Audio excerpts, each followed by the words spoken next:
I'm Danielle Smith, co-hosting for Common Sense Calgary, and we're doing an interview of all of the candidates for City Council. Our next candidate up is Jay Unsworth, your candidate for Ward 13. Jay, thanks so much for joining with me today.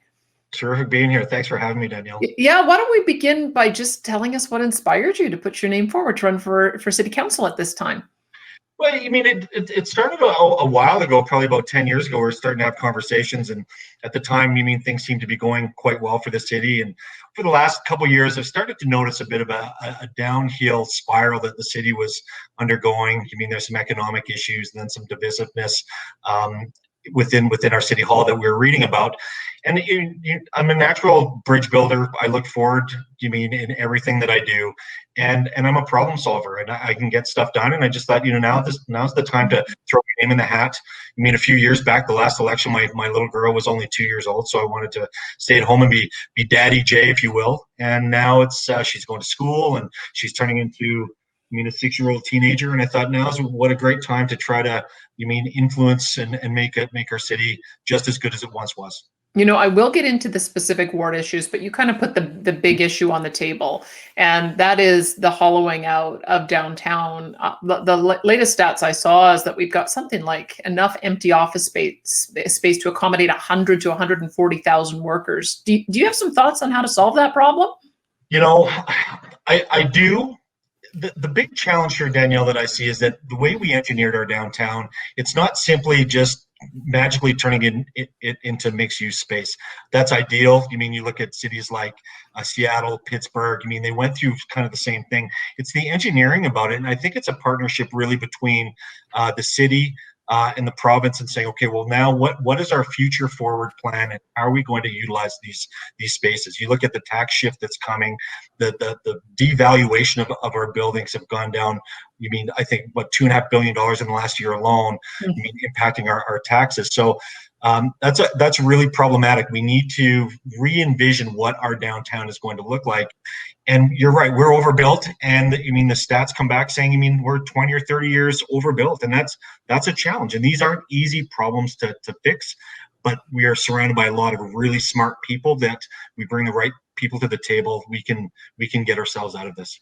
So give me an idea of why you think you're the right person to be at the table. What kind of business experience do you have that would make you uniquely qualified to be a council member? Well, I've worked in highly regulated environments the majority of my life. My undergraduate education is actually in environmental science. So economical, environmental, social sustainability. I have a master's degree in business. So try to combine those and try to envision what the future is going to look like. I also have a postgraduate certificate in nonprofit studies. So I really look at the three sectors of the for-profit, the not-for-profit, and the public sector. And so that's my education, and my experience is also in those three realms. So I'm able to understand all sides of the spectrum. It's not just simple business. It's not-for-profit. It's public sector. I've worked in environments where there's multiple unions, there's different competing environments and points of view. And so at the end of the day, I'm that bridge builder that can really understand where people are coming from, but then I can get stuff done and find that common vision, say, okay, now we're going to roll up our sleeves and get to work. I'm really interested to see from that background that you have, how you see the current relationship between elected council members and the administration. Do you think that the administration is playing the right role in leading a lot of the discussion and council appears to be taking their cues from admin, or do you think that the council members need to be more active and more engaged? How do you see it? Yeah, I think that's a really great question, and a lot of people are asking the same thing, and I'm hearing that. And I think we need to re-envision what our governance structure really looks like. And our city council, they're governors. They need to govern. The decision and the liability stops with them at the end of the day. But also at the end of the day, there's one employee that the city council has, and that is the city manager. And we need to be holding our city manager accountable for how our city is performing, really roll our sleeves up, dig into the budgets, understand that, and then also let the city do the job as designed without getting into the micromanaging. Sometimes I'm hearing lots of comments about so many committee work, and all of a sudden, there's a difference between governance and operations. And when governors really start getting into the operations of things, just because they're elected officials does not mean they're experts. And we need to understand that. And the governors need to have that bigger picture view of saying, okay, well, what experts do we need to bring to the table? And how do we support the city moving forward with the best information that we have available to us? And there's a lot of really smart people in this city. All right. So I'm going to put a couple of examples to you because I think they may demonstrate where it's not working perfectly, or maybe you think it is working right. I've heard a lot of people talk about the Guide to Great Communities and how everybody felt a bit blindsided by that the administration say they've been working on it for 10 years. And then all of a sudden the community saying, whoa, I didn't know you were going to be putting up a high rise beside me. So tell me how you would navigate an issue like that. First and foremost, Danielle, you're right. The guidebook's been in the works for, the idea started a decade ago. A lot of work really started 5 years ago. And for the community to just be finding out about it now, we're coming at it from a sense of fear and not understanding. And I think that's the bigger problem, is that when people see this and they've given, maybe a couple weeks at the most to really read this 130-page document to digest it, that's problematic. And I sat in on one of the information sessions a couple weeks ago from the city to try to learn a little bit more and educate myself, because again, I was blindsided by it as well too. Our councillor didn't. I sat through town halls. Not once did she mention that this was coming. And so I said, can you talk about the consultation process? Who did you consult? What were the outcomes? And I'm going to be honest with you, Danielle, I got city speak on that. Oh, well, we consulted a bunch of people and we had, 230, interactions, and you can find the information on our website. And they did not once answer my question. I went to the website to try to find who they consulted with, what the outcomes were, what the process was. It's not easy to find. And so we're already coming at it from a place of fear and quite possibly misinformation. Again, we don't know enough about it to really be involved. And I don't think I can speak for my ward. That our councillor did not come to us with this at all. And I sat through 2 town halls with her within the last 6 months, and not once was this mentioned. Well, let's then talk about your councillor, Diane Collier, because she has indicated she's running again. So when you look at her record, do you generally agree with the decisions that she's made, or would you have done something different in the last few years? First and foremost, I want to say with Diane Collier, I appreciate what she's done. To be in the public eye for as long as she has is not an easy job. And I do not want to take that away from her. But what's happened within the last couple of years, and I really noticed this, a lot of this started after the last election when she decided to take this trip to Antarctica right after the election during budget season. I call budget season unexpected Christmas.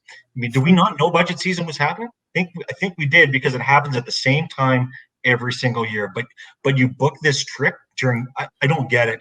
And then to come back and say, well, I came back, it's budget season. No, I think you came back because the boat broke down. Let's call it what it is. So I have a problem with that. When she was first elected back in 2000, she was quoted as saying, hey, I'm running for 2 terms. It's important to keep it fresh. 2 terms, and then I'm going to step down. She's going for her 7th term. That's a quarter century in office. What the last 20 years looked like in Calgary is not what the next 20 years is going to look like. We need that fresh thinking. And then I heard from one of our constituents recently that she doesn't even live in the district or in the ward. She lives, I've heard that she lives by Glenmore Reservoir and in Bayview. So she's not talking to the residents. She's not going to the businesses. So I think the last couple of years, it's probably time to, judging success or failure is knowing when to hand that baton off and saying, hey, I've done what I can do. Now let's get some fresh ideas. And it's just not happening. Okay, well, we better see. If you get elected, do you commit to 2 terms so that if I'm talking to you 20 years from now, we'll be able to have this same conversation? Do you believe in term limits? If you're talking to me in 20 years, Danielle, we're having coffee, and I am not a city councilor. I can assure you of that. I absolutely think proper governance has term limits. And I think the proper amount of term limits, they probably fall between 2 with a maximum of 3. You want to be able to get in and get some stuff done. You need the time to do it. I don't want to have a careerist mentality saying, well, I'm going to run for 4 or 8 years and then if I cause problems, pass it off to someone else. No, I want to make sure that if I start something, I finish something. But beyond 3, absolutely not. Makes no sense. I think it's dangerous. And we're hearing that from the citizens all over the place too. And I admire Drew Farrell for making that decision and stepping in there for a long time. it's time to pass the baton. She's done what she's wanted to do, and now let someone else come in with some other ideas. All right. Let's then talk about, because I think you have identified that there's some serious issues in your ward that need to be addressed. I'm wondering what kind of feedback you've gotten on the ring road. That's the one that I heard quite a bit about. That people were concerned that some of the area residents' concerns weren't being taken seriously. You obviously have an environmental background. Are things going smoothly there, or are there some other issues that you would want to raise? People are polarized. Let's be honest about that. From what we've heard, there's some people and they're passionate about it, and especially the people kind of in Woodlands and Woodbine that are closer to it. Traffic has increased within their neighborhoods. They're having challenges with that. But the people that are farther out, people more maybe in Shaughnessy and in Millrise, it's actually, they've enjoyed it. So I'm hearing both sides of the spectrum. But the city did dedicate that as a corridor, 50, 60 years ago. So the road is built, and whether you like it or you don't like it, doesn't make you any less Calgarian. But how do we deal with it moving forward? And believe me, I use that road every single day. I drive on it every day. It has cut down my commute, but I've also almost hit deer. I've also seen people driving, 150 kilometers an hour. There's some issues that need to be addressed, but again, we need to come together and start solving the problem. We're not going to tear up the road. We're not going back. So now how do we make it work for everybody moving forward? All right. Any other big issues in Ward 13 that you have been hearing about as you talk to constituents? There's a couple. There's some themes that are coming out. One is transportation. I worked with a transportation engineer, and we just ran some simulcasts, or just some experiments on where can you get within a 90-minute transfer for some of the areas within Ward 13.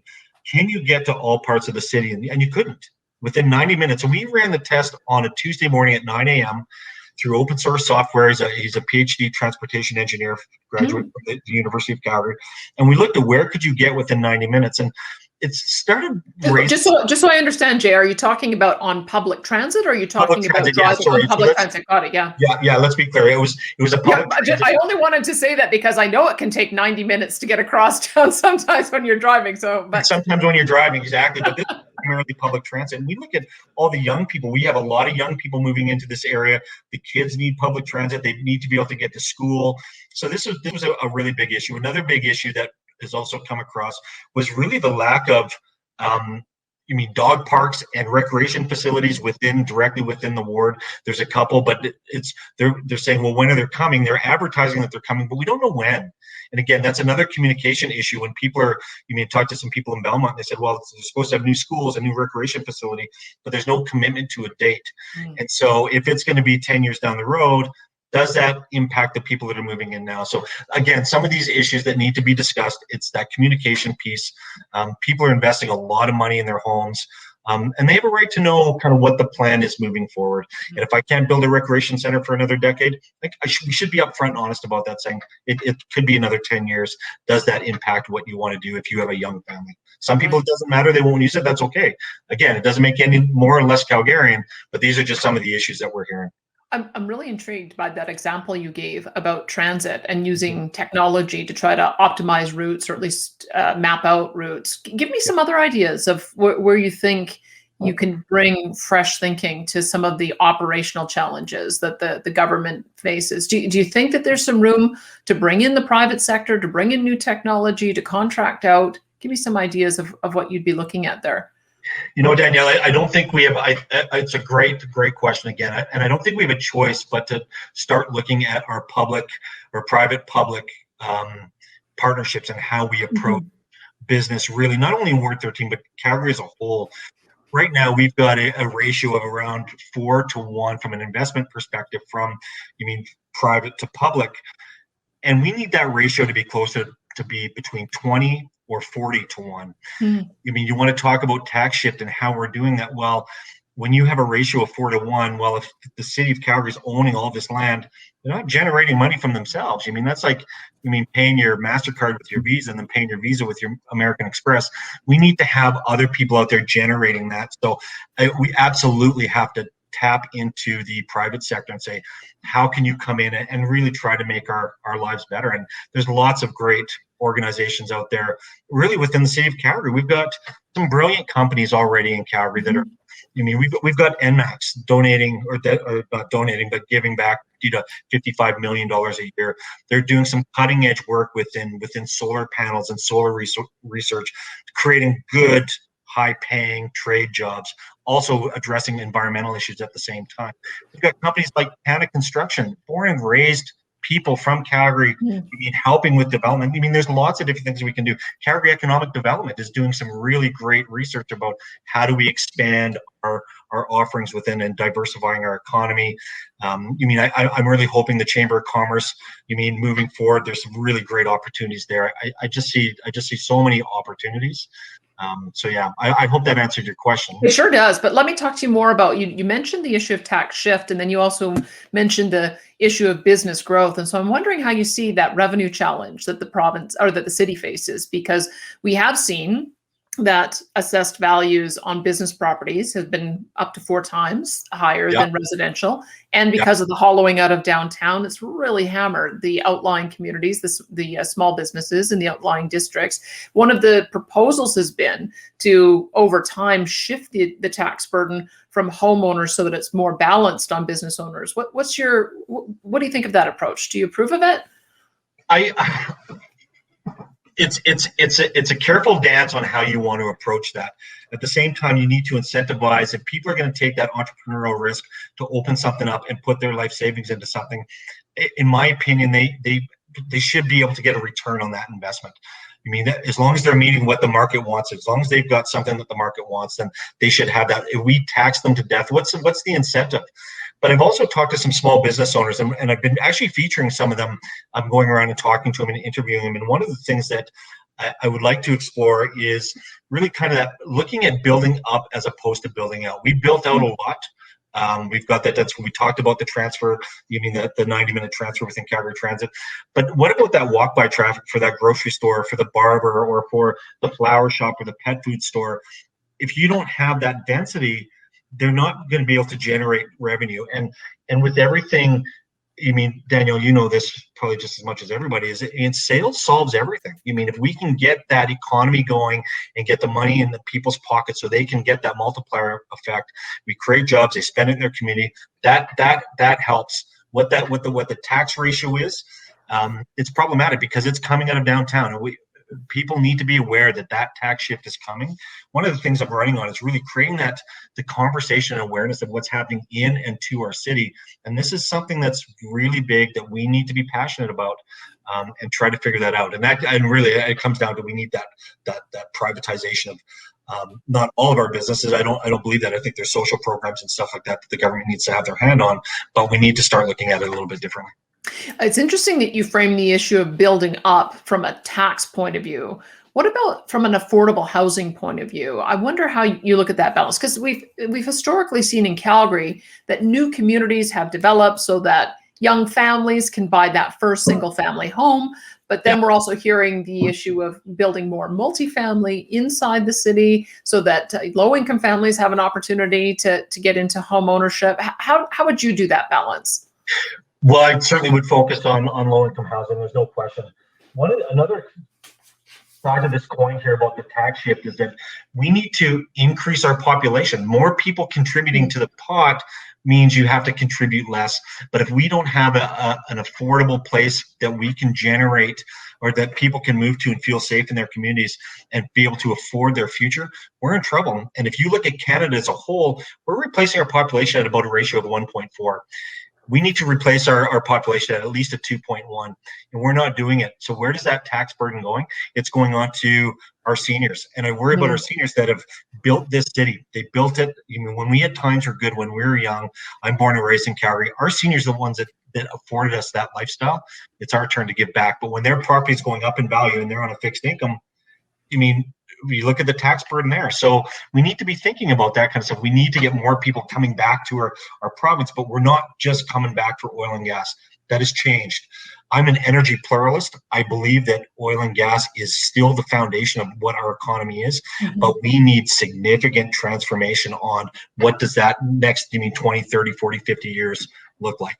All right. I'm hearing a lot from you about addressing the revenue issue through growth, attracting more businesses, bringing more people in, densifying. Let's talk about the other side of the ledger. Do you think that the city is spending too much? Are they spending too little? Do they have it about right? Are there areas that you would identify that you want to see more spending or less spending? I'd like to characterize it as, what I can tell you is that, and what I've heard is that people are really concerned about the spending issue. We've heard, nicknames and those kinds of things. And you're right, the other side of the ledger is very important. I certainly believe in efficiencies as opposed to user fees. I think that when we start really looking at what the balance sheet looks like, what the income statements are looking like, that's when we can really start identifying it. I think that's where my experience comes in, is understanding the balance sheets and income statements from a very large organization. Calgary's looking at what, $4 billion? It's not the same as looking at a business that's $3 or $4 or $5 million a year. So I come at it from that perspective, so I can understand all the complexities. And every business that I've ever been in, I've kind of had a bit of a nickname of coming in as fixing businesses, because I do look at the expense side of the ledger. That's one thing you can directly control. You got to focus on the revenue side of that. You always got to keep your foot on the gas, but there's always efficiencies on the expense side that you can look at. One of the things that I've often seen is that groups that are trying to propose spending cuts, when they go to council and hear from administration, if they propose a 5% across the board cut, they say, oh, well, you have to be more granular because you don't want to cut everything the same. And then they come back and they say, well, and they propose granular cuts. And then they say, well, maybe you need to be more general. So it seems like there really isn't an approach that allows for council to direct some of those efficiencies. Do you have some thoughts about another way to approach that? Yeah, and I think that comes from the city manager with direct recommendations based on data and what other people are doing. There's two questions that you always ask, and at least that I always ask anytime I go into an operation. And I ask, who else is doing it well, and what can we learn from them? That's really that's critical. As council, like I said before, our governors are not experts. They've come from all walks of life. I admire them for stepping up and doing what they're doing. It doesn't mean they all have masters of business degrees. They're not all PhDs. They're not all have this experience. But what they need to be able to do is really understand what questions to be asked, and when they're being fed good, solid answers. And that's you got to surround yourself with. That's the job of the city, is to come with these really good recommendations saying, hey, these people are doing it like this. This is the benefit, the pros, cons, cost benefit analysis. And then the council comes together and really tries to make that decision. All right. Let me ask you one more question about revenue, because every so often we have a city charter discussion or a new proposal for additional tax powers for the city. Do you think the city needs to have new sources of revenue, new taxes? I'm leery about saying new taxes. Again, I think that I think efficiencies first. I think that's where we look. We have to look in the mirror and saying, hey, what are we doing? How do we roll up our sleeves? I hear it all the times that we want to keep our services, increase our services, and have lower taxes. I do too. Believe me, I pay my taxes like everybody else. And if I can balance that equation, I think that's a wonderful place. But we need to look at it responsibly. I'd love to be able to sit down with the province and look at that tax relationship with the province and say, hey, what does that look like? To really have that honest conversation, but coming at it from a clean slate with a new council where we can start building trust. Once we start getting trust, then we can actually start having a real conversation. But if we're going to just politic everything and get in the media and say, start pointing fingers, that's not going to get us anywhere. We need to stop attacking and start leading. That's what. Let's talk about one of the big ticket items that you have on the operating side, and then I'll get over onto the capital side, sure, is wages and benefits. And so we do know that we have had in the past wage settlements that have exceeded the rate of inflation. We also know that because of the pay grid, the way it works, that even if you do have a pay freeze, if you've got people still moving up the pay grid, you're going to see an increase in your salary costs. We've heard issues of supplementary pensions, triple pensions in the case of some of the senior managers and at least one council member, I think the mayor. How would you address that? It's a very thorny issue, very controversial, very hard to get buy-in from the public sector. Do you think things are working about right as they should there, or do you think there needs to be a different approach? Well, these are complex issues, and I think that we absolutely need to look at it. And I understand what you mean by you mean pay raises that have been negotiated in collective agreements and those kinds of things. And I think we need to do a better job of doing some scenario planning and future forecasting. I'm going to throw it right out there. I know that there's been conversation, especially over the pension thing. I think people really need to educate themselves or be communicated to about what these pensions really mean.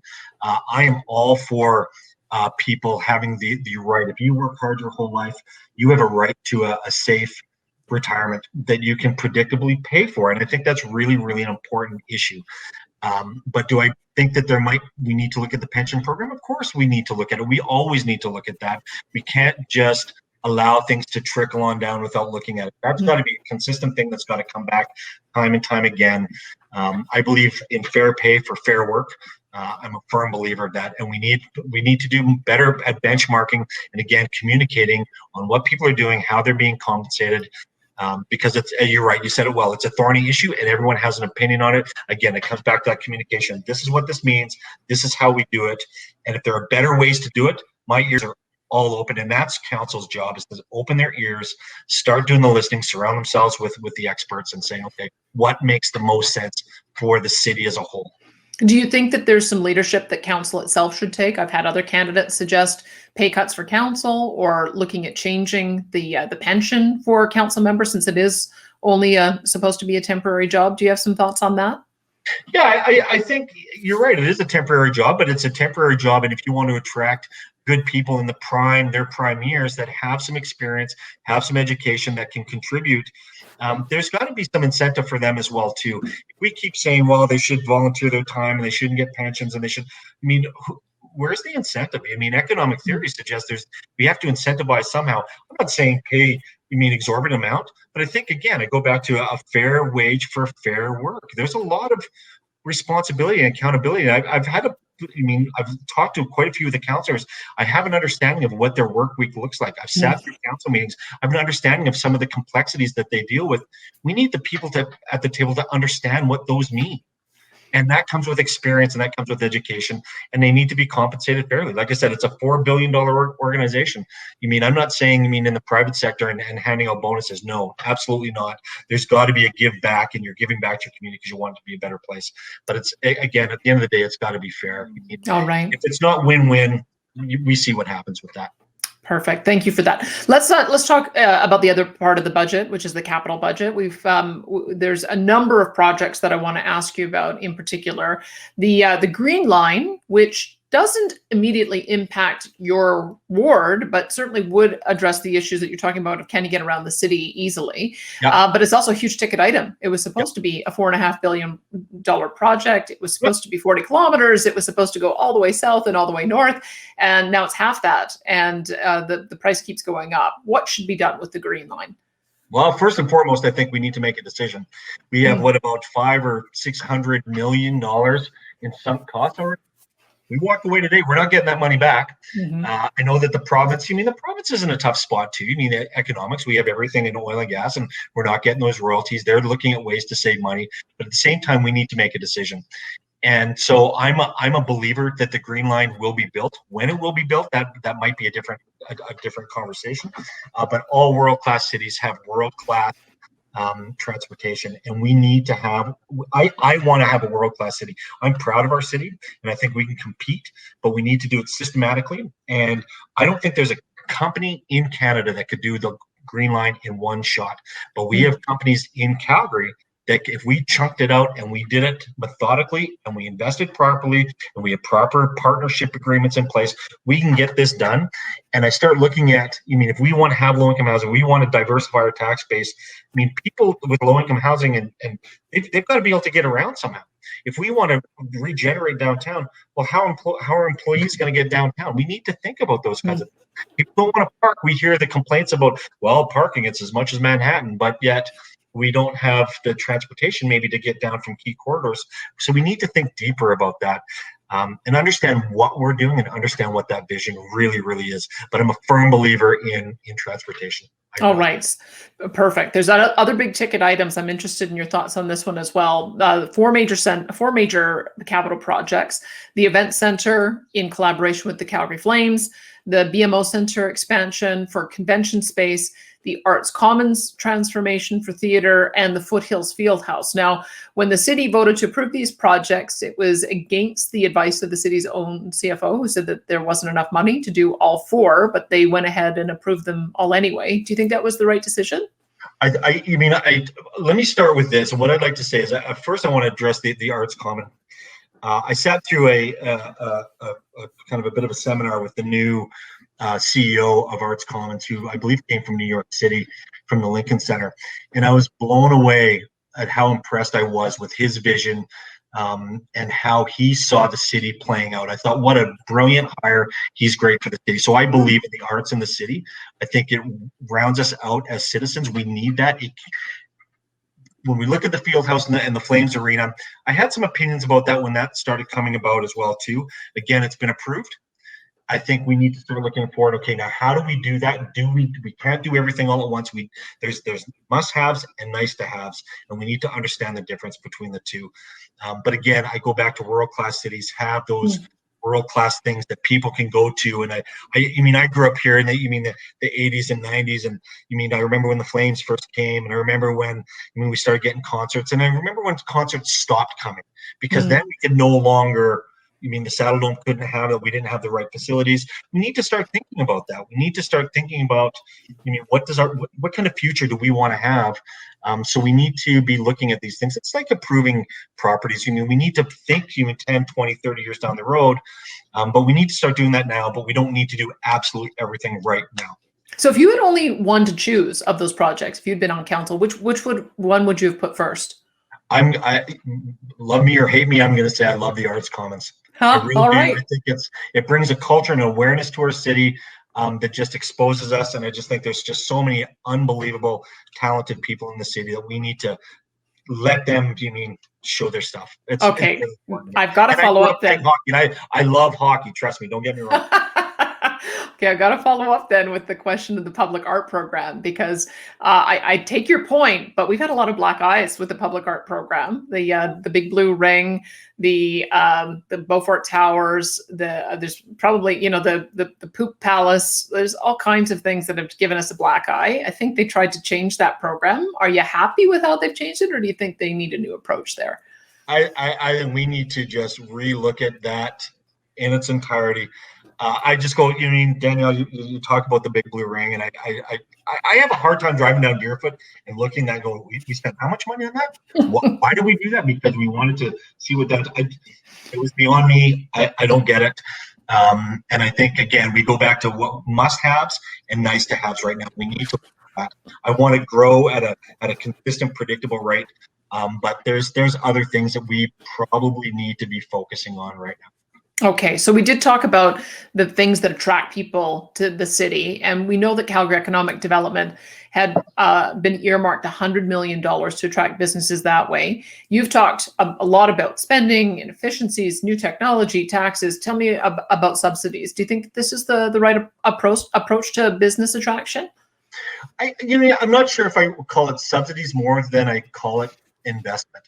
And again, investing in what that future is going to look like. I think we need to invest in opportunities, not simply overstretch resources. And these are the opportunities. These are those long-term partnerships by investing. What's the payoff in 10, 20, 30 years down the road? We need to be looking big picture. Today has already happened. We know where we are today, but if we're not looking at 5 years down the road, 10 years, we're going to get ourselves in some trouble. I mean, yes, we need to address some issues right now, but we cannot keep our eye off what that long-term vision is going to look like. I truly believe Calgary is an amazing city, geographically located. We're absolutely brilliant. The mountains, I mean, we have so much going for us. We just need to get that out there and say, hey, come, we want to be part of this, and we need to be part of the new economy. And I think that's important. All right, I've got some sort of rapid fire questions that we've got to get through at the end here. So let me pose a few of them to you. Let's talk a bit about snow removal. It has been an enormous issue in a lot of residential communities. I'm wanting to hear what your residents have told you, and if you think that there needs to be a new approach. Yeah, a new approach, poor governance, the fact that it had to go to city council for them to make the decision, poor direction from council to the city. Again, governance versus operations. Okay, let's then talk a bit about a couple of the issues that they contemplated putting it to the people. We have had referendums before on the issue of the Olympics, for instance, and they proposed or considered putting fluoride to the people in a plebiscite, as well as the issue of speed zones. And they decided to make a decision on speed zones to reduce them to 40 kilometers per hour, but they decided to let the people decide on fluoride. Do you think they made the right balance there? Would you have done that differently? Breaks my heart. Fluoride in the water. We grew up with it. I grew up with it. You talk to any dentist, my dentist referred to it as devastating that we don't. It impacts children. It impacts seniors. It impacts newcomers that don't have dental plans. What is it, $1.50 to $2 per household per year to ensure that our seniors and our kids have good teeth? I'll pay for me and my neighbor. So do you think that, so you would have been prepared to make that decision, but do you 100%. Think putting it to the people was the right decision? We vote in our elected representatives for a reason, to make decisions. The problem that I'm facing and that I'm seeing and why I'm running is because our elected representatives, at least in my ward, are not connecting with us to help inform that decision. I don't want to take away anything from Diane Collier. She says she's a 50-year healthcare professional. She voted against fluoridation last time. Apparently now she says she is, walking back and forth. In my opinion, she's a politician. And I really look at all our healthcare providers, especially in the last 18 months to 2 years, what they've been doing. So that's my stance on that. Okay. Well, what about speed limits? Do you support the move to 40 kilometers per hour? 100%. You get on the city and you look at the modeling that's been done, and you look at the time, it's the excess time it's going to take you to get from point A to point B within the city where you're going. We're talking seconds and minutes. We're not talking, and you live in a neighborhood and you see some of these cars speeding around. Yeah, we're not talking major thoroughfares. We're talking about the residential streets. I get worried about these referendum questions, Danielle, because it takes away from voting for your representative. People are going to go to the polls and just vote because they're passionate about one thing, forgetting about the big picture. That's my thing. All right. Let's then let me ask you about the issue of defunding police, which is what they have called, the movement has called it that. The notion is that you take a portion of the police budget and you dedicate it to other social service supports for mental health, for addiction. Do you support defunding the police that way? 100% no. And the reason why I'm going to tell you is that we live in a media snippet environment. And I believe me, the George Floyd things, those kinds of things break my heart to see. But 99% of our police service and our emergency services are amazing human beings. I've got so many good friends on the Calgary Police Service, and listening to some of their stories, and to try to take away anything that they're already doing. They're already working 10, 12-hour shifts. They're already trying to make things work. We need to look at ways to support them differently and get them at the table and say, what do you need and how does this make sense? We need to be doing that and bring the experts to the table. Again, what are other people doing well? How do we learn from that and bring the right people to the table? Perfect. Let me talk about our other frontline services. So fire, I can't quite put my finger on what's going wrong there, but a few stories emerged in the last year. One, that we couldn't expand out to 10 new communities because there wouldn't have been enough investment in fire to make sure that we had reasonable response times. But at the same time, in the spat that we've seen over the issue of a centralized dispatch for EMS, we're hearing that our firefighters are, the majority of their calls are to medical calls. So there seems to be something going on there, and perhaps a reallocation or a reconfiguration of how that service works, but I'm not quite sure what. Do you think everything's fine, or have you been hearing problems too? You mean it's a great question. I haven't been hearing when I'm talking to people about direct problems, but again, I have a friend of mine who's a firefighter and asked me that question directly about how I feel about emergency services. And what I can tell you, Danielle, and our family was a victim of a violent home invasion. And when things go wrong, what's the one number we call? 911. And has anyone ever regretted calling 911 when something was going wrong? I don't think so. So therefore, that's my stance on that. We need to support them the best way we can, but we need to do it responsibly with them at the table, and they get some accountability. Say, this is what we need. This is how we can make it happen. And then we start baseline and benchmarking and monitoring and saying, this is working out great, or maybe we need to fix and tweak. All right, let me talk about that EMS dispatch just to see if you've got a position on it, because I can see it from both sides. Since they are so integrated and fire does respond to medical calls, I can see why the city might want to keep that under their umbrella, but we're also hearing that there's a way to save money by having centralized dispatch, which could then be used to pay for more frontline services. So how do you see that? Do you think that it was the right fight for the city to pick? If it saves 5 seconds of response time, we keep it within the city. 5 seconds can mean life or death. I've had experience where I've had to call that number. And when my daughter was going through something, when you're standing there waiting for them to show, 5 seconds is 5 days, and it's amazing. So if it cuts off any time, they need to get here. That's what we're about. We need to look after our communities. We need to look after each other. And that's important. I would want that for any family, any person within our city, on the planet. We need to look after each other. And I don't want to start nickel and diming. We need to be responsible with our finances, but there's other ways to do that.